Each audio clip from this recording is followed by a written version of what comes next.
Hello and welcome to episode 396 of the Thinking LSAT podcast. I'm Ben Olson. With me is Nathan Fox. We're the co-founders of LSATdemon.com and the LSAT Demon Daily podcast.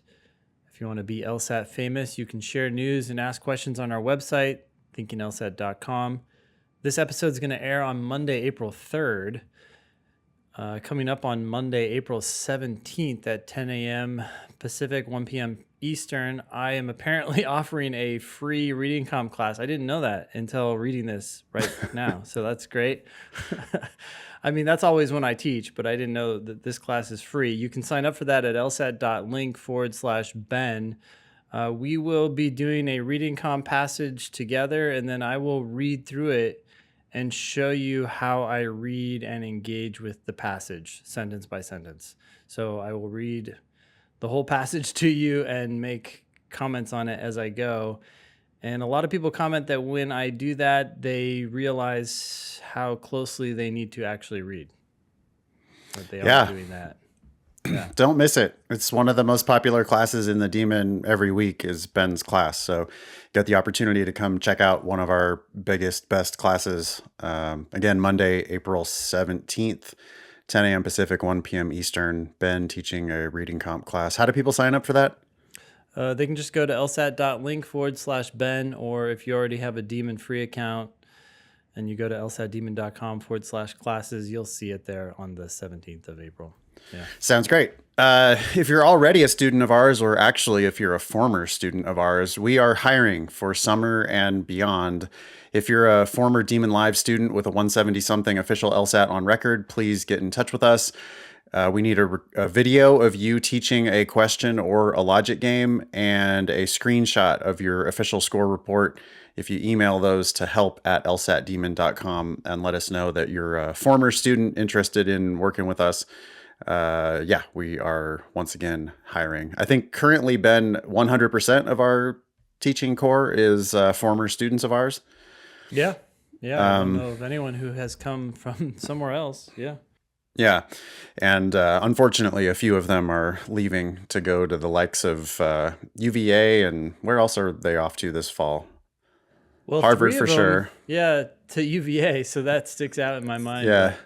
Sure. Yeah. Yeah. They're populating all the best law schools in the country. And so we have to keep hiring our students, but we love doing that. So yeah, again, help@lsatdemon.com if you are interested in teaching with us.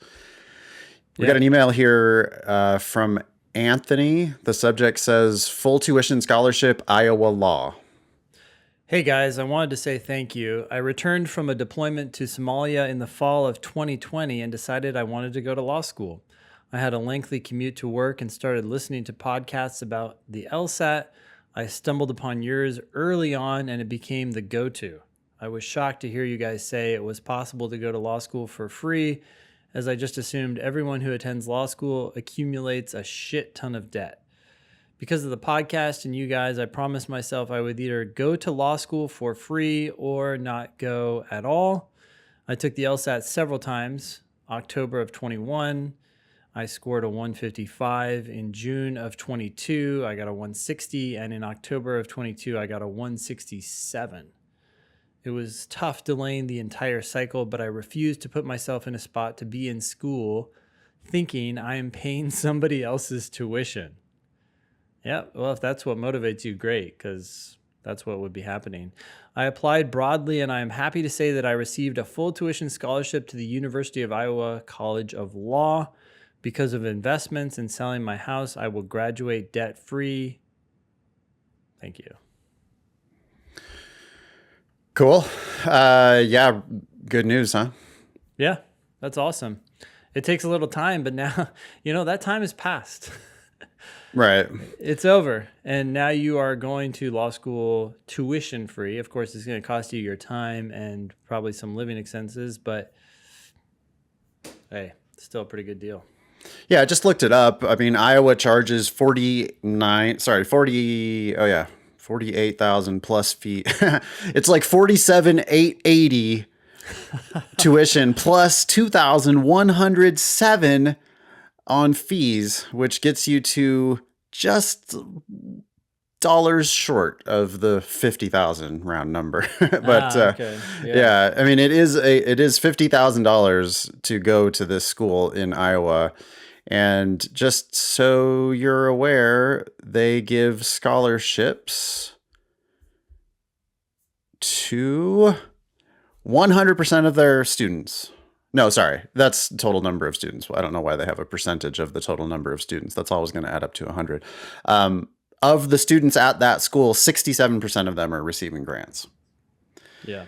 Of those, 22% are getting full tuition, 17% are getting more than full tuition. That's 40% roughly of students who are not paying tuition to go to that school. That's why we say don't pay for law school at the end of every show. Yeah, it's not 1% or 2%. It's 40% of Iowa law students are going for free or more than free. Which is just, I mean, it's clear. Don't go to Iowa law if you're paying tuition, because 40% of the class is paying zero. So, and those are people like Anthony who were able to achieve an LSAT that indicates that they have the horsepower to sort of carry the load at that school. Right? Yep. I mean, I think that Iowa expects that all of the people who are there on scholarships are going to be the ones who are going to be the real. I mean, the reason why they're letting you go there for free, it's not just generosity. It's because they think you're going to do something to raise the prestige of the school. So, yeah, in the rankings, right? This is a transaction. They're paying you to raise their prestige or selectivity, which will then increase their value or perceived value to other people. yeah. Anybody else? Or what I wanted to say was, Anthony, good job. Anybody else thinking about going to Iowa this year, especially if you squeaked in at the last minute and they're trying to charge you full tuition, you're paying for your tuition and Anthony's tuition. And that's something that he wasn't willing to do. That's why he took another year. That's why he improved his LSAT by 10 points, 12 points.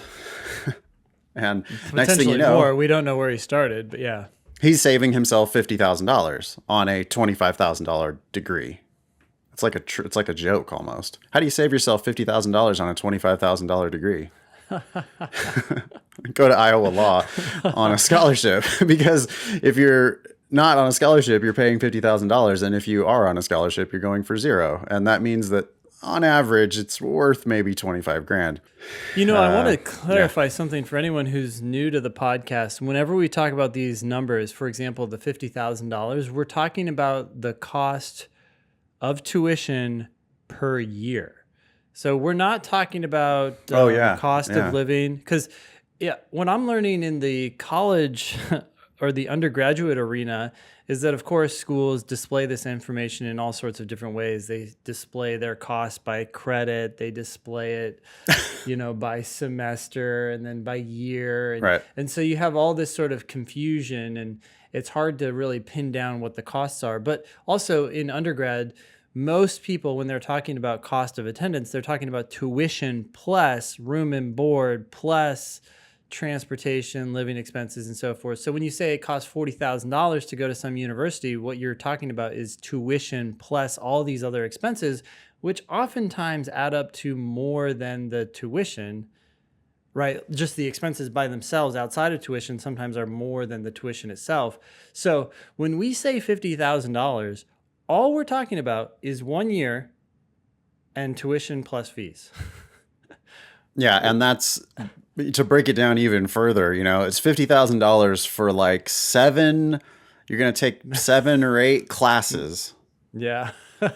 And those classes are going to be 14 weeks each. And you're going to have about, what do you have? You have like 3 hours of class per week per class, something like that. Yeah. So you're looking at, roughly you're looking at, let's say, well, I should just do it by semester. So we're doing, so it's like 14 times 3 is 42 hours of class probably for your first semester. Mm-hmm. Times 6. So 240, roughly 250 hours for your whole 3 years of law school. Roughly 250 hours of classroom education. Let me go $150,000 divided by 250 hours. Can that even possibly be right? It's looking to me like you're paying like $600 an hour for just sitting there in a lecture hall. Oh, some of which you won't make it, right? You're going to sleep in on some days. Some of them you're going to decide. I mean, like I did, it's like, oh, well, this professor is 90 years old and is clearly just reading from the book, not even standing, just sitting down, reading monotone at the front of the room. I don't need to go to that. I mean, in fact, I'd be an idiot to go to that. Yeah. So yeah, I must have done something wrong on the math there because that just seems egregious even for law school, but it is wild. I encourage you, when you're a 1L, if you're there on a scholarship and you want to feel superior to everyone else, do the math of how much people in the room are paying for that lecture that you're sitting in. And by the way, everybody in the room is like shopping online, they're on watching their phone. UFC fights on YouTube. Just goofing around. And, if you do the math of how much the people in the room are paying for that lecture, it's like, wow, this is a $75,000 lecture. Yeah. Are we getting that value out of it? Don't pay for law school. All right. Well, one more thing about this is I Yes. was thinking, I was talking to my son and I said, well, the cost of this year, I mean, he's looking at undergrad, but I said, the cost of this year is like buying a Tesla. You could go buy a Tesla. And then I said, wait a sec. It's actually not like buying a Tesla. It's like renting a Tesla for a year. Because you don't get anything. Cost. Yeah, because you get to use the Tesla for a year or 8 months, and then you have to return it because there's you don't keep anything. Anyways, just don't pay for law school. Yeah, I mean, and it's like that Tesla turns into an anchor, right? Because so many people end up hating legal practice and dropping out entirely. It's only like something like 2/3 of law grads even end up working in the law ever. Yeah. And maybe half of those end up having a career in law that lasts for any appreciable amount of time. And then what percentage of those actually enjoy it, right? Right. Yeah. This next email is from Anonymous. The subject is unique fee waiver situation. In August 2021, I began the fee waiver application on LSAC's website, but I knew I would have to submit financial verification before I would be awarded the actual fee waiver. I was not able to / did not submit this documentation until nearly a year later due to government benefits verification and the government being slow and my own procrastination. I learned that my 2-year fee waiver, which includes 2 tests, 12 months of Prep Plus, and 6 applications, began to expire from the date that I began to submit the fee waiver application, not when my application was marked complete with all financial verification for LSAC to make a determination. So I found myself in the position where I was thinking that I had an entire year left of the fee waiver, but I don't. And given that it expires in August 2023, I must take the June test, even though I'm not even close to ready, and submit applications now before they close to the schools that are even still accepting applications. Also, they would have to wait until my June test is released. I mean, we would have to push back there and say, well, it's a super bad idea to apply really late in the cycle anyway. You should be looking at admission next cycle. But this is a bummer. This is a bit of a PSA about how the LSAC fee waiver works. Yeah, it is odd. Okay. I'm going to skip the rest of this because we have a bit of a resolution. Haley from our customer service team says LSAC got back to him and said, and these are his words, this is how he describes it. He says, as I still qualify financially for a fee waiver, I do not have to take the June LSAT. And it would not matter. I can reapply for another fee waiver that would last 24 months at the time of my current fee waiver's expiration, which will be August 13th. So it sounds like, I don't know. Is there any information here that people need to be thinking about? Yeah, I guess just heads up. The timeline starts when you begin your application for your fee waiver. If your financial situation changes and unlike this person, you can't reapply for the fee waiver, then, you have that time frame. Also, just don't procrastinate. I mean, I realize the government bureaucracy can be slow, but that's the kind of thing just you have to respond as soon as you get whatever information you get. And you have Big part of big part of what lawyers do. You know, you're going to be Yeah. doing government filings and then just waiting forever, forever, forever for them to act. And then when they do act, you need to act like immediately because you're the one that's supposed to be able to figure out how to make this machine work, right? Yeah, you may even need to follow up before they, Right. respond. You're going to Yeah. be a professional hoop jumper if you're going to be a successful lawyer. So you've got to just get used to that type of thing. Yep. One other thing I want to say here in Anonymous's email says, also, do you think a 3.1 UGPA will be looked at better at all if I have learned 3 masters? That's a CJ, whatever the hell that is, an MBA, and an MSW with a combined 4.9? Even a tiny bit better? Anonymous asks, begging. Do you think it Well, affects their 3.1 UGPA? fundamentally, no, because that's the number that they have to submit to the ABA and so on. I do think it might alleviate on some level a admissions officer concern that, oh, this person isn't going to be able to cut it in law school. And it's like, okay, well, they went on and did some other master's programs, which aren't as challenging, but still they did them and they got a 4.9. Dude, So, 4.9? oh, yeah, what is that? I I just don't even I just accepted that too as a come either it's some amazing honors or it's a typo. It could mean 3.9. 3.9. Okay, let's If it assume it's a 3.9. I'm going to assume it's So a 3.9. It's exactly equally impressive as a 4.9 because it's just fictional anyway. Like everybody knows that grades in MBA programs are just yeah, bullshit. Nobody's impressed by that. I'm sorry, but nobody's impressed by that. They are maybe impressed that you went to school and successfully completed these advanced degrees. They are not impressed by your GPA in the slightest. They can't be. well, I at least they got. I mean, are you saying that in master's programs people don't get 3.0s? Yeah. What's they don't have any sort of curve at all? Mm-mm. That's got to vary from master's program to master's Sure, program. but I have 2 of them and they were both like that. I mean, everybody was getting an A in every class. Like you just do any work at all, you're getting an A. Well, then, yeah, grades are kind of useless. Right. Yeah, because it's a mess. But I just don't necessarily accept that premise that that's true for all well, master's programs. I'm sure it's not true for like a master's in finance from Chicago Yeah. or a master's in, I have a buddy who has a master's in civil engineering from Texas. And it's like, no, that was like a serious STEM degree. But Yeah. we've got an item actually later in the agenda. Maybe we could skip down to it if I can. Oh no, it's on the other side. It's on the daily agenda, I think. Anyway, Yeah. these there's these like all these specialty programs now, executive this and that, and they're just like trying to fish. It's like you can come to Harvard and Yeah. Stanford and do these degrees, and it's like they cost $80,000 for a 1-year vanity degree, essentially. Yeah, it is insane. I mean, if you got to think about it from the school's perspective, all they have to do is put you in front of a teacher, and now they're getting all this cash for, yeah. Yeah. Sorry to burst your bubble on that.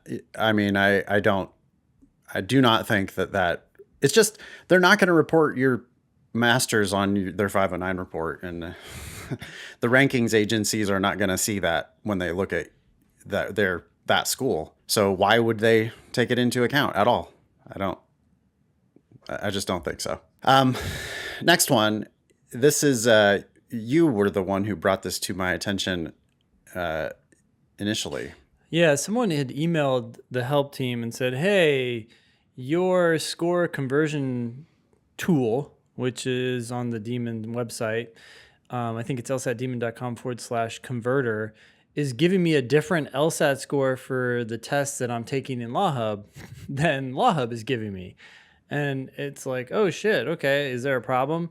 But immediately, and I think the help team responded this way, it was like, wait a sec, I think LawHub is giving you an LSAT score based on the old scoring system, which is based on 2 logical reasoning sections or 4 graded sections instead of 3 graded sections.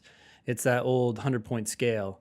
And I went into Law Hub just to confirm, and yes, it is. Yeah, that was Jen on our help team who went in and checked that the older tests are always 4 sections and they're always in order as well.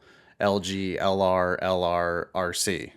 Yeah, that was that was another concern of our student. They're like, wait a sec, the order that you're presenting the sections to me in these tests is different from the order that they are presented in Law Hub. And that's because Law Hub, for some odd reason, is not putting the sections in the order that they were originally published. I mean, LSAC published these tests and they randomized the order, and we follow that order. Yeah, in my business and in your business, Ben, before we were combined, Yeah. we both used PDFs from LSAC that were 4-section tests because the test was 4 sections at the time. And it was 2 sections of LR, 1 section of games, 1 section of reading comp, and they were all out of order. Everyone was in a different order because that's how it is on your actual test. And then now somehow when they created Law Hub, they didn't think about it and they just decided to always put games first, then LR, then another LR, then RC. So now for all these people who are using, we sometimes hear demon students even who are like, well, I like to go to Law Hub because I want to do the test the way it's going to be on the actual day. They essentially what they want is they want to use the shitty software that Law Hub, it's like kind of janky, and ours is all slick and smooth, and they don't want the slick, smooth experience. They want the real test day experience of like shitty software. So they go to Law Hub to use the shitty software because they think it's going to be, more like the official test, but it's not, because Law Hub is still giving you 4-section tests. The new test is now 3 sections. It's just 1 games, 1 LR, 1 RC. Law Hub is still giving you 4-section tests and grading you based on 4-section tests, which means that on Law Hub, 50% of the test is still logical reasoning. So the balance is off.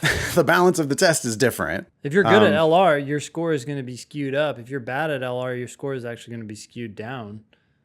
Yeah, and if you're good at games, your score is going to be skewed down on Law Hub because they're only counting games for 25% of your score instead of a third of your score. And as an added bonus, you're going to know every test you do that games is going to be first, then LR again, then reading comp. Yeah, so you go into the test expecting that order. Which is not going to happen on your actual test. And that's why in the DMIN, when you do a test, we give you the sections in any random order. Well, we actually give it to you in the order that they originally printed them. Oh, I see. And they've always consistently printed them in that order, right? When we got PDFs or when we bought the books on Amazon, Test 73 had them in a certain order, right? I don't know what it is, but it might have been LR. And we've always just stuck with that order and called it Section 1, Section 2. Yeah. Yeah, we matched it up exactly with that. And for whatever reason, they changed it in Law Hub. Now, to be clear, I think there's 2 or 3, quote, modern tests in Law Hub. I think it's just 2 for the most recently 3-section tests that they released. And they grade that correctly because there are only 3 graded sections, and they give the sections in random order. But if you're looking at all the older tests, which is the vast majority of the tests that are in there, something like 70 tests or 60 tests or whatever, if they want to make Law Hub more valuable for prep, they need to go in and drop one of those LR sections, which is what we did. We said, okay, we're going to drop those LRs and use those as experimental sections and questions for drilling. And you can still do the questions and get explanations, but they're just not presented to you in the context of here is a test, because a test these days doesn't have 2 sections of logical reasoning. Yep, exactly. Nor are they always in that order. So we're not actually randomizing them, but we're virtually randomizing them by using the old legacy order that we got from LSAC, just with 1 fewer section of LR. Yep. Okay, anyway, glad we sorted all that out. Don't use Law Hub if you're a demon student, please. If you're a demon student, just do all your work in the demon. Yep. Okay. This next one is from Jeff. The subject line is, does effective LSAT study require taking notes while drilling? Hey, Ben and Nathan, huge fan of the show and new user of the Demon here. I've been enjoying the Demon a lot, especially the drilling. While drilling earlier today, I found myself digesting the explanations pretty well, but realized I hadn't been taking any notes. That's when a new thought struck me. Semicolon. I never find myself taking notes when studying the LSAT. You'd probably want to use a colon there, wouldn't you? Because he's going right into the new thought. Yeah, yeah. The new thought is what struck you. Yep. Jeff, your semicolon privileges are revoked. We used to do that all the time on this show. Anytime anybody used a semicolon, we would make sure to tell them not to do that. Don't do that, Jeff. Don't use semicolons. Don't use colons either. Just use periods and commas. Yep. You'll be on safer ground. Anyway, about taking notes on the LSAT, Jeff continues, is this common amongst LSAT students? The test feels like a difficult one to take traditional notes on. I would love to hear your opinions on note taking while drilling and if you think it's something that should absolutely be happening. Okay, and then he's going to go into a second question. You want to answer the note taking question? I have strong thoughts. No, go ahead. You got it. The LSAT is a content-free test largely. It's basically reading, comprehending, putting basic pieces of the puzzle together. There's not anything, I just don't think there are takeaways that you could be taking notes on every single question. When I see people take notes, it seems to me that they are just writing shit down instead of actually understanding things. I feel like if you kept asking questions, like we've got a full written explanation of that question probably. We've got multiple videos of that question, especially if it's a logic game. We might have 7 videos going through the same game. You don't need to write down your own notes. What you need to do is you need to understand what we're saying about that question. And you need to feel the click where you really get it, where you're like, oh, yeah, okay, I totally see it now. I misread, because probably the reason why you missed it is that you misread something. Figure out what you misread. Feel that click. And once you feel the click, I don't want you to ever go back to that question. So you can take notes, but it's not anything that I have ever done. It's not anything that I've ever encouraged a single student to do. I just don't think note taking is really an efficient way to learn on the LSAT. Do you agree? I do agree 80 to 90% with what you're saying. And maybe you did say not not every question, and I agree with that 100%. I do think there is some value in articulating, like, for example, when I was studying, I had a realization that I was confusing only if with if, and somehow like articulating that to myself. And all I'm talking about here is only if means then. That's what I said to myself, right? That articulation somehow like made it concrete. But that's 5 words, and it's once Right. every test, maybe. Like, oh, okay. An intermediate conclusion is something that supports another conclusion, but is also supported by a premise. Once you realize that, maybe writing that down forces you to get your mind crystal clear on that concept. But this idea of taking elaborate notes on every question, let alone half the questions, is a waste of time. So I agree with you, and I think we're almost there. I think I'm open to this idea of, what is it? It's articulating or sort of verbalizing that sometimes unclear thought, and then like making it concrete, and then okay, and now it's noted. I guess different people might learn in different ways. I never was a note taker in anything. So, everybody should understand that, I guess, that even in an area where note taking is probably really useful, like law school, I never take notes. I don't find it useful to me to take notes. Yeah. Well, here's an idea too, and that is there is an ability to take notes in the Demon, And we have a limit on the number of characters that you can Good. write when you submit an ask question, right? Oh, we just should need limit to the just, notes too. yeah, just like, Yeah. hey, what's going on here, right? Yeah. Are you writing a story? Because this is literally a couple words. Yeah. Like, oh yeah, okay. I now know the definition of this word. Yeah. It's anecdotal, but I've been doing this for a long time. And whenever I see people taking notes, it's almost always, I think, counterproductive. I just don't. Yeah. I think that you're more often you're just writing down a bunch of shit because you don't really understand. And if you really understood, you would go, "Oh, I see. I didn't understand. I misread the argument." Yeah. What are you going to write down? Don't misread the argument.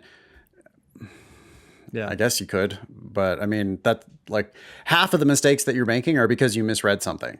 So I don't know that you need to take notes over and over and over about what you misread. You need to stop doing that.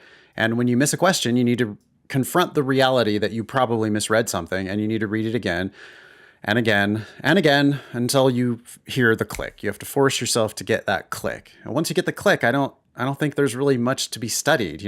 I see people taking notes on logic games, for example. Why? Just do the game again. Try the game again in a different way. Start over and do the game again, maybe in a different way. Yeah. Don't take notes on it. Solve the game. Let me see you get from what's on the page to the correct answers. Yeah. If you can get from what's on the page to the correct answers, then you got it. I don't need notes. Yeah, here's a related issue, I think, with that. And that is when I was studying for the LSAT, I remember doing games and then seeing how my teacher did the game. And then I would try to emulate that. And then I would take out a blank sheet of paper and I would try again, because even though it's like, oh, I'm starting to see where you're going and this is making sense, it's like, can I do that again without any notes? Right? Can I really recreate what just happened there? Because if so you can many do it people again watch with your us and they're notes, like, that's "Oh, useless. Yeah, that makes sense. It's Right. like, okay, well, okay, good. I'm glad it makes sense. Go for it. Like, if it makes sense, then you should be able to redo it, especially right now, after seeing it 5 minutes ago. And you'd be surprised how many people hit a roadblock. Right. They're like, oh shit, wait, I know X has to go in the third group, but I don't know why. I can't remember why. That's your problem. You're like trying to memorize the steps that Ben did in his explanation instead of teaching yourself to fish and figuring out how to solve figuring out how to find those steps on your own. And I don't think note taking is going to help you get there. Yeah. I think it applies to LR and RC too. I just think you have to solve this shit on your own. And like taking notes on how I arrived at the solution, I don't think you're arriving at the solution. I heard a podcast, I think I've brought this up several times on the show, but I heard a podcast about people who were watching a video it was a study that they did involving a video of someone taking the tablecloth out from under a fully set table, with all the stemware and everything on it. And you come up and you snap the tablecloth out from underneath it. And all the dishes used to be a thing that you'd see on TV all the time. And they did this study where they had people watch a how-to video of how to do it, watching a professional explaining all the steps, of course, doing it successfully. Yeah. And then they asked the people if they thought they could do it. Yeah. And it led to unreasonable confidence. It led to excess confidence that people thought they would be able to do it and then couldn't do it. Yeah.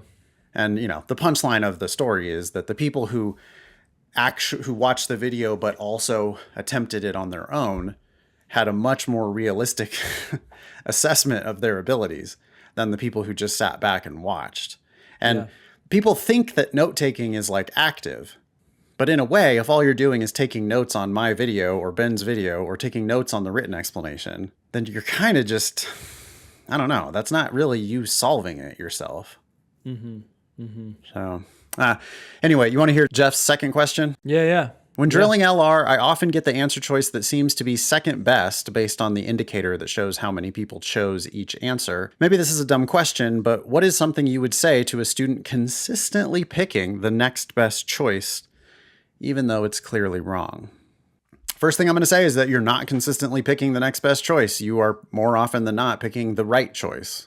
So when you miss it, yeah, you're picking the one that when people miss it, they tend to pick that answer. Is there a message Yeah. there? Yeah. You have you have confirmation bias, or you have, what is it, like you're only noticing the problem. Selection bias, that you're not looking at the ones you got right. You're only looking at the ones you got wrong. So on the ones you got wrong, you find that you are consistently picking the one that most other people who also missed it chose. But Yeah. when you get it right, you're picking the one. And by the way, most people pick the right answer on most questions. It's actually really rare to see a question where a wrong answer has more votes than the right answer. Yeah. So if you're picking along with the crowd, you're generally getting them right. And sometimes you're picking along with a smaller section of the crowd, you're picking the wrong answer. I don't know. All that means to me is that you are exactly like every other LSAT student in progress. You know, you're improving, but you're not there yet. Yep. But then, yeah, I mean, also just make sure you understand the passage better and predict better. Yeah. Last thing I'll say is that I think you're being too passive, right? If you're when you're getting trapped by attractive wrong answers, it's because you're letting yourself read those attractive wrong answers without really having a good idea what the answer should be in the first place. And if you were more active, if you attacked the passage, if you made a better prediction, you might find yourself, you will find yourself less attracted to those attractive wrong answers because you never would have predicted that, right? You only are picking it because you read it, and a lot of other people are picking it and they're reading it and they're going, oh, yeah, that could be good. Not noticing that it's totally wrong or completely backward or something that they never would have predicted in the first place. That's why predictions are just so powerful. One of the reasons why predictions are so powerful. Yep. This next one is from Will. Subject is raising UGPA after graduation. Hi, Ben and Nathan. I graduated from the University of Missouri 2 years ago with a low UGPA 3.1. Should I still reach out to MU requesting to change grades so long after graduation? 2 years ago isn't that long. My diagnostic LSAT is a 153, and I'm confident I will break the 170 marker. I'm not signing up to take the official LSAT until comfortably over 170 on my practice tests. Good. In the meantime, is there merit in attempting to get my UGPA adjusted? Thanks, fellas. Will, yes, absolutely. Look, if you don't ask, the answer is no. Yeah, it makes me cringe a little bit I know that it's easier to just fire off an email to us, right? Yeah. You go to thinkinglsat.com and you fill out our little form and you're done. And you don't have to worry about typos and stuff. Like, we might roast you, but we're not the ones that are actually making the decision. So Will's like asking us, is it a good idea to ask? Yes, it's a good idea. It's always a good idea to ask. You're going to be an attorney. You need to be comfortable being a fucking pain in the ass. Like, just start asking for special treatment on everything. Also, Will, this is a mistake that I make to this day, so don't take it the wrong way. But your email to us is like this feeling of, hey, I'm checking something off, right? As Right. opposed to the actual work, which is like picking up the phone and calling MU or even emailing them. Although I'd much rather you call them. It's You're going to learn a lot faster what you need to do. it's procrastination. Procrastination. There we go. Yeah, it's procrastination because you're like, oh, I'm doing it. I'm talking to the guys. I'm going to get an answer here. But all you're really doing is procrastinating. I mean, you need to reach out to them and explain to them why they should change those grades for you. Yeah. You're going to have to make that case. You got to sell it to them. And by the way, an email is probably not going to get it done. I No. mean, you need to probably hammer the phones or You go need in to talk person. to them and then Yeah. learn about how to do it. Because Right. someone's gonna tell you something. Oh, and by the way, have you thought about this? And you're oh no, I Well, didn't. or they're going to say no. And then you need to ask the question, well, what sorts of circumstances do grades get changed? Yeah. Have you ever heard of someone getting their grades changed 2 years after graduation? Has that ever happened in your entire career? Do you know any? Can I ask your supervisor if that's ever happened in their career? Because I know that this happens at other schools, and you could come armed with whatever information we've given you on the podcast, and you're gonna you're a lawyer, Will, or you're not. But if you are, then you gotta do the lawyer shit. I will give you credit, however, Will, for emailing us. There are also 100 other people who have thought this question and done nothing. So, Too lazy even to procrastinate. yeah. Well, they just give up, right? And then the battle's already lost in their head. So Yeah. good luck. Thanks, Will. Appreciate you writing in. Yep. Get in touch with Missouri. Do a reign of terror on them. I mean, really, don't take no for an answer. Keep asking. You have nothing to lose. What are they Right. going to do? Give you a lower GPA? No, they than can't you make it already have? worse. Exactly.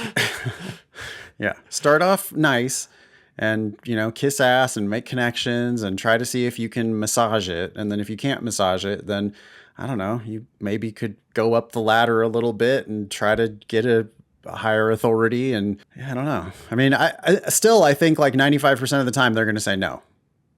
Yeah. But a lawyer would hear that and go, "Oh, so you're saying I have a chance?" Is it 5% chance? Yeah. Okay. I heard is it worth it if it's a 5% chance? Yeah. It's probably worth hours of Will's time, even if it's only a 5% chance. These are the two numbers that matter. Your GPA and your LSAT. Those are the two numbers that matter. Not going and getting an internship, which people spend hours and hours doing to no avail, right? Anyway, this next email, thanks, Will, and good luck. And let us know what happens if you do end up reaching out. This is from Molly. The subject is every aspiring law student should read this book.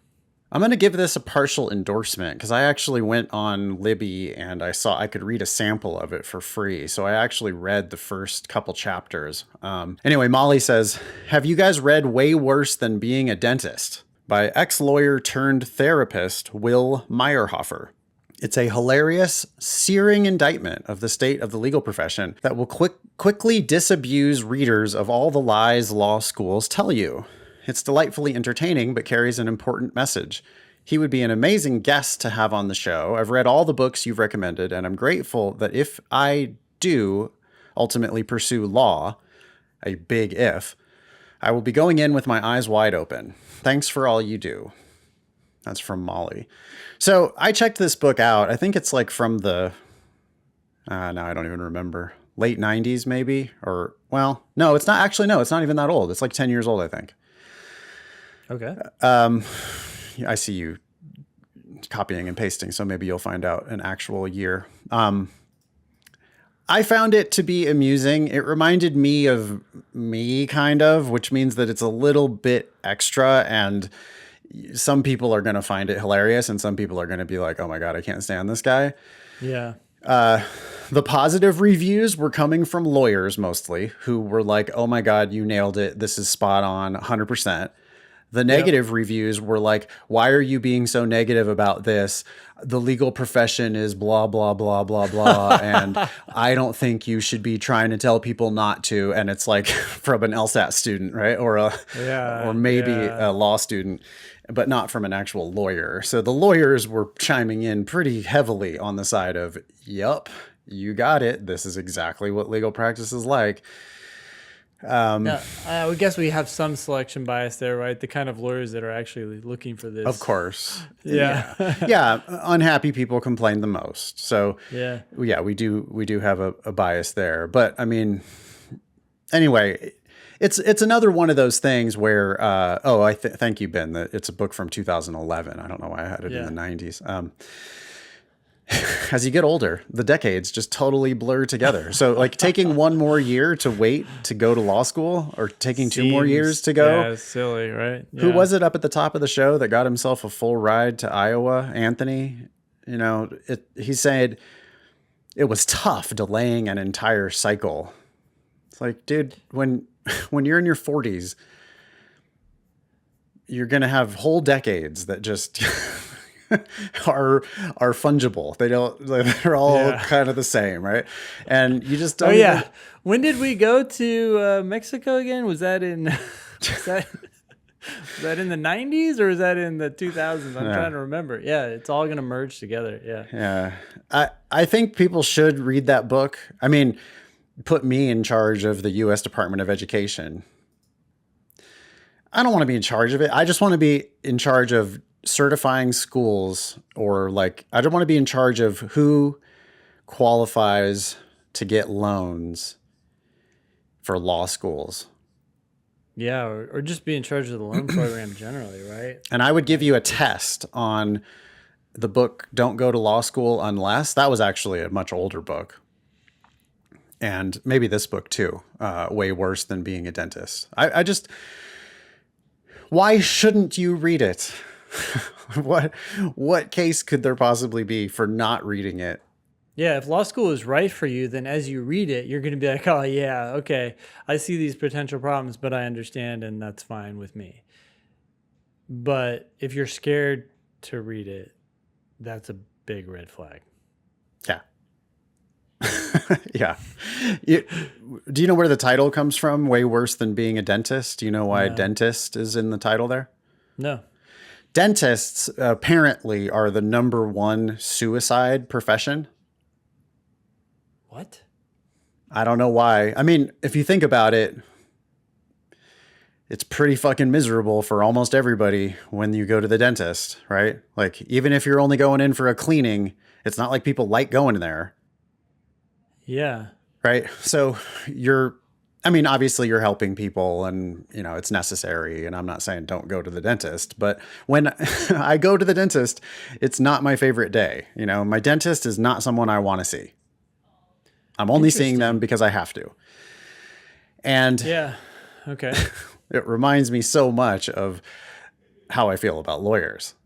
Yeah, when you're going to see a lawyer, it's not because, It's things are fucking going terrible. great. It's the worst. I mean, sometimes, right? You might be closing the deal and you need them to make It's this still amazing fucking thing miserable. happen. It's still miserable because they're going to tell you all. It's going to be so annoying because they're going to tell you all of the things that you haven't done right yet. And they're going to tell you, oh, well, we need documentation of these 25 things before we can move forward. And so it's just awful. Anyway, yeah, dentist is a high suicide profession. I'm not sure if lawyers is a high suicide profession, but it is a high alcohol and drug abuse profession. It's a high divorce and depression. And, it is a miserable profession along the lines of dentists. Wow, suicide. Jeez. Dentists Okay, make more money, though. Yeah. Yeah. Thank you, Molly, for giving us that heads up. I had never heard of that book before. I definitely think it should go on our reading list. And if anybody has a connection to Will Meyerhofer or, excuse me, Will, if you happen to hear this, come on the show and talk about it. We'd love to have you. Yep. He, by the way, he was a law firm lawyer who then quit and went back to school and became a therapist. And now he's a therapist who specializes in lawyers who want to leave the law, basically. Oh, yeah. Which is a huge, thriving practice. That was like the girl I interviewed when you weren't on the podcast. You were gone for some reason. She had left law, I think, if I remember correctly. Mm-hmm. And now she's helping people find careers outside of the law. Yeah, right. Well, that's where you don't want to end up, right? Let's make that very clear right here, right now. You don't want to end up sitting in a therapist chair because you need to find another career. Right. Right. Yeah. Okay. Next email is from Sarah. Subject is work experience. 30-year-old law school applicant with 11 years of experience as a paralegal. Okay, that was a opening fragment. Thank you, Sarah. Very to the point, I guess. Almost too to the point. All 5 of my employers, law firms, have loved me. One even expressed that in his 18 years as a managing attorney, he never encountered an employee with my skill set and work ethic. My first years in college were terrible. As a first-generation college student, I did not know what the F was. Oh, I did not know what the F I was doing. I almost read that as like a grade. I got many W's and F's on my transcripts for failing to drop classes. I was more focused on surviving and working to pay rent. I had to move out at the age of 18 and have not received a single penny from my parents since. Can I I did uh, can I make a quick interjection here? Go for it. We get a lot of emails from people who say that they got W's and F's for failing to drop classes. Yeah. Another way you could say that is I got a W and an F for registering for a class that I did not complete. Like, we have to start taking responsibility for, I think it's just a better story to tell yourself. Yeah. You can tell whatever story you want, but you failed to drop a class? What? Also known as you registered for a class and you didn't go for whatever reason. Yeah. You got sick and whatever, and then you also failed to drop the class. But you registered for it. You're the one that was at the school. You did this to your record. So I don't know. To me, it just feels like kind of a lazy excuse, Oh, well, I mean, I just forgot to drop it. Okay. I mean, imagine how that sounds to a school. Like if you're going to actually say that to a school, Yeah. they're like, oh, well, was it the school's fault? Yeah. I mean, if you do something similar to that at our school, are you going to blame us for that as well? I'm not really picking on you specifically, Sarah. It's just something that we hear a lot, and it's something that I think maybe we should reconsider. Yeah. Sarah continues, I did everything I could to get straight A's when I transferred to a university, which I did. I ended up with a 3.01 cumulative GPA. I have done a lot of community service, including being an AmeriCorps member. I will be taking the April LSAT. How much leverage do you think law schools place on work experience when evaluating a prospective student's potential to succeed in law school?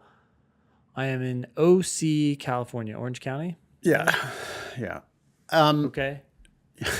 I think none of that matters except for there's two things there that matter, which is 3.01 cumulative GPA, which you can't do anything about, 11 years of experience as a paralegal. I do not want you to talk about AmeriCorps. I would add, go ahead. Oh, there's a lot of 22-year-olds who have done AmeriCorps. Who gives a shit?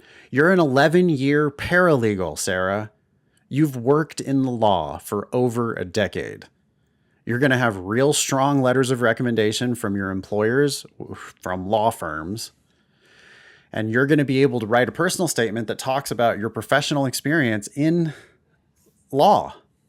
To me, if you emphasize your legal experience, you would look like somebody who is going to outperform their GPA. The second you start talking about other community service and AmeriCorps and shit like that, now you sound like every other K through JD. Yeah, it's going to hide, right? It's not hiding, but it's going to like make the experience that you have as a paralegal less prominent, and you want to have that stick out. I was going to add one more thing. You said the 3.01 and the 11 years of experience. I agree with that. I would also add an addendum, 2 sentences, maybe 1 sentence, talking about your 4.0 once you transfer to a university. That's a slam dunk. Don't talk about the failures to withdraw. Don't talk about that shit. Just say, the facts that are in your favor are. After I transferred to university, I got a 4.0 for 3 years straight. My last 3 years of school, or whatever. And then it is. if you have to put one more sentence that says this more fairly, this is a better example of my actual promise in law school or something. I don't know. You figure it out for yourself. But one more sentence. Although I don't know.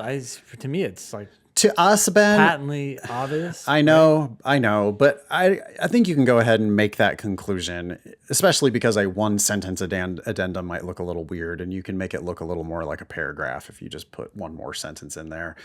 Yeah. I think it's justified. But really, I mean, Sarah, let's be honest, they're going to look and see if you have the LSAT to justify this story. And if you come in with a real nice LSAT, then they're going to be more willing to grant, oh, okay, yeah, so all right, yeah, bad, first couple years of school, but then clearly turned it around. And we know that they've got the horsepower because look at this LSAT. If you try to get away with this with a mediocre LSAT, good luck. Nobody's going to give a shit about your addendum because, if your numbers are just not representing somebody who looks like someone who's going to be successful at that school. Yeah. Next one. Yeah, the next one's from Peyton. The subject is law schools outside of the United States.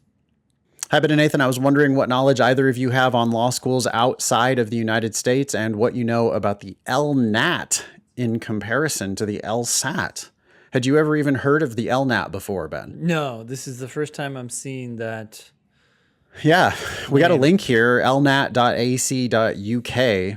and I copy pasted a graphic from their website. What is LNAT? The Law National Aptitude Test helps you understand if law is the right career path for you, and it helps universities check that you'll be able to succeed on a law course. What it is, a test of your verbal reasoning skills, a test of your ability to understand and interpret information, a test of your inductive and deductive reasoning abilities. I don't know the difference between those two types, by the way. A test of your ability to analyze information and draw conclusions. Sounds just like the LSAT. Yeah, it does. What it isn't, according to them, it's not an intelligence test, and it's not a test of your knowledge of law. Sounds pretty similar. Sounds exactly like the LSAT. Yeah. It does have some essays on it, which the LSAT doesn't really, or not scored anyway. Okay. Anyway, there's a link here if you want to learn more about the LNAT. Apparently, it seems like to me, the website was making me think that it was a pretty good test. But I don't know why I really came to that conclusion. Okay. And it's good for a ton of schools. There's a whole list of schools, including London School of Economics and University of Oxford. And so it's like apparently this is a test that they're really using in the UK. Their argument is very similar to the argument in the US, which is, hey, we can look at people's A levels, which is the UK, that's your grades, right? We can look at your A levels, but that only tells us part of the story. We would like to have a test that's specifically targeted toward verbal reasoning, understanding and interpreting information, reasoning abilities, ability to analyze information and draw conclusions. Sounds exactly like the LSAT, and I imagine that schools over there are using it the exact same way that schools here are using the LSAT. Yeah, I just started a sample test. It's given me 95 minutes to complete this section, I believe, that has 42 questions. And the first passage looks exactly like a reading comp passage. And the questions, they sound pretty similar. Yeah. For example, which one of the following is not cited as evidence for the existence of self-isolating tribes? Okay. Yeah, sounds like an LSAT question. Interesting. 5 Something we might answers. want to Yeah. learn more about, Ben and I. But Sure. we got 2 more emails. This next one is from Sam, and it says, "Personal statement palooza?" Question mark. Hey guys, big fan of the pod here. I will be applying to schools early, exclamation point. Next cycle with a 172, that's from January of 2022. One and done after many hard months of studying. One and done? You just took it once and you got a 172? You have some room above Yeah, that. why wouldn't you take it again? But okay. You have okay, so Sam continues, and a 3.5 GPA in econ and Chinese from a non-Ivy liberal arts school. I'm not a URM and a fairly traditional applicant. Big law paralegal in New York City, but I would love some T20 acceptances to choose from come this time next year. I plan on spending the next few months drafting different versions of my, quote, story that will eventually converge into one really strong personal statement. They'll converge? I don't know about that. I would actually draft different stories, Right. not different versions Yeah. of your story. Choose different stories to write about and let the substance drive which one you then narrow down into, not the versions of the story. Also, write about being a big law paralegal. Yep. Not my story sounds a little We don't want your origin problematic. story. We want, if you're asking us for our advice and you have any professional experience, especially law professional experience, that's what we want to hear about. We don't want to hear about your, grandparents or whatever. I just don't find it compelling because everybody's got high school or early college. Right. Yeah. Right. Sam continues, I'm wondering if you plan on doing another personal statement Palooza series, and if so, when you might accept submissions for it. The masochist, how do you say that? Masochist in me would love to get my writing publicly aired out on air. I like that little turn of phrase there at the end. Yeah. Okay. I don't know. How do you feel about it, Ben? We did a whole series of them, or we did at least a couple of them last year where we got a whole bunch of submissions and we did some personal statements and went through them. I find it to be largely ineffectual when we give personal statement advice, which is why it's sort of bad for my mental health to give personal statement advice. Yeah, it was draining. It was draining to give what we thought was concrete advice on what to talk about, how to say it, everything from topic down to stylistic suggestions, only to read yet another personal statement that proceeded to violate 7 of the 12 things we repeatedly say over and over again. So it's like, we're not conveying our ideas in an effective way. I agree. And not only that, but even when people do like their best to follow our advice, like I wrote that one blog post, the one blog post that I regret more than any other blog post was the one that I wrote with that sample format for how to do a personal statement with I am, do. I did, I do, that sort of a thing. And even when people follow that format, they don't choose the right stuff to include. Yeah. So they do the format, but then they tell stupid stories inside the format. And it's like, fuck, okay, yeah, I'm not helping you because you're still just choosing the wrong stuff. So I don't know. We might do one maybe for comedy purposes. Summer's a good time to do it. Mm-hmm. We'll think about it. Right now, we're not accepting submissions. If we get a clamor for it, then maybe we would do another episode of personal statement advice sometime this summer. Yeah. Last email is from Ashwin. Says, hey, Ben and Nathan, I've been listening to your podcast for a while now and wanted to ask you a career-oriented question. I know Ben has touched on some of the benefits of using ChatGPT in schoolwork, etc., but I was curious how it would affect the legal profession in general. I think this is something that we're totally unqualified to answer, but I'll keep going. Do you think with recent developments, such as ChatGPT scoring in the 90th percentile for the bar exam and 80th percentile for LSAT, that ChatGPT will eventually crowd out employment in the legal profession? I know if it does become universally used, it will probably affect more than just lawyers' jobs, but I'm curious if you think practicing the law involves a certain level of creativity that cannot be replicated through AI. I realize that there are better reasons to convince myself not to go to law school, but I'm genuinely curious on y'all's opinion on this. Thanks, Ashwin. I mean, whether we're qualified or not, I'm going to strongly say that I think ChatGPT and tools like it, especially as they evolve over the next couple of years, they're language tools. The legal profession is primarily a battle of words. And you ask, is there something about humans that, is more creative than AI could ever become?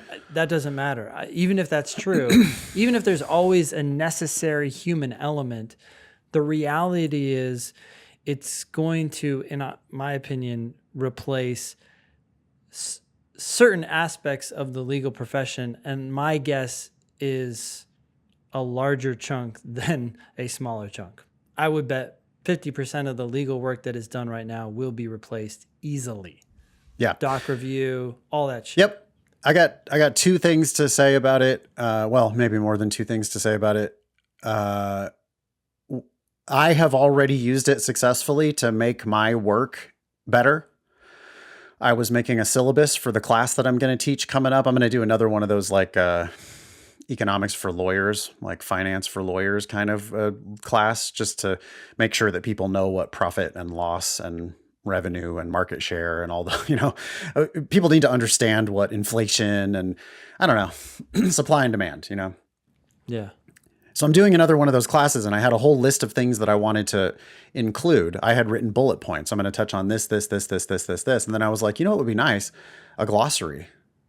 Hey, ChatGPT, define all these terms. Boom. Yeah.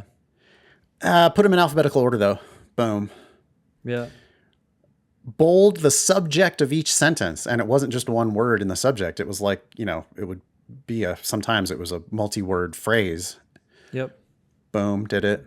I thought about it for a second. I go, wonder what I'm leaving out. Suggest more items for the list. Boom. Adds like, it gave me like 10 suggestions. I was like, 8 of them were good. 8 of them were perfect. I was like, yes, add 8 of those, not these other 2. Yep. Okay, now re-alphabetize it. Then you got to keep an eye on it because it'll like drop stuff that it had previously put on the list. It's weird, right? It's real weird. You can't understand what it's actually doing because it's like not actually intelligent. Yeah. But as a tool, I learned to use it successfully in just no time at all. Yeah. And it was like, wow, this is incredibly powerful. The one thing that it makes me think, has anybody tested it on Blue Booking? Blue Booking seems like a perfect application of this technology. Oh yeah. Well, and if for any of this stuff that it doesn't do well, people are going to develop offshoots and it'll of be it better. Yeah. that will perfect it. And then boom, So that person's job is now gone. I do think that there is a certain level of creativity that cannot be replicated through AI. But I think that you're going to end up with one lawyer doing the work of 10 lawyers. Yep, exactly. Using AI. Yep. I mean, that's true for everyone. That's going to be true for so many people in so many industries. Imagine a board meeting. You watch these movies of the future and people are in a meeting and they talk to the AI. Yeah. And it generates content and it makes everything exponentially faster. Instead of saying, hey, Joe, will you summarize the meeting for today? It's like, all right, what's the summary for the meeting? Send that out to everybody and add anything that we missed. Yeah, full transcript doing it. Yeah. And a summary translated into 5 languages. Blue Book all the legal citations. Yeah. Make it a WordPress website. And yeah, I mean, it's ridiculous. It's a crazy amount of available time, essentially, right? It's just man hours. They're not men, but it writes better than most of the people who send us personal statements. Yeah. Right? I mean, is ChatGPT going to be bad for lawyer jobs? Fuck yeah, it is. It's going to be real bad for the people who are in law school right now, at bottom feeding types of law schools. Well, you know what it's going to be good for is it's going to be good for the best of the best. The best attorneys are going to benefit from it because now they don't have the current costs that they have. They're also going to be exponentially faster because even if you have one person working under you, that person working with the AI can now be faster than they were before. So then that just draws even more of the money from that industry is going to come to you. So it's going to rise to the top.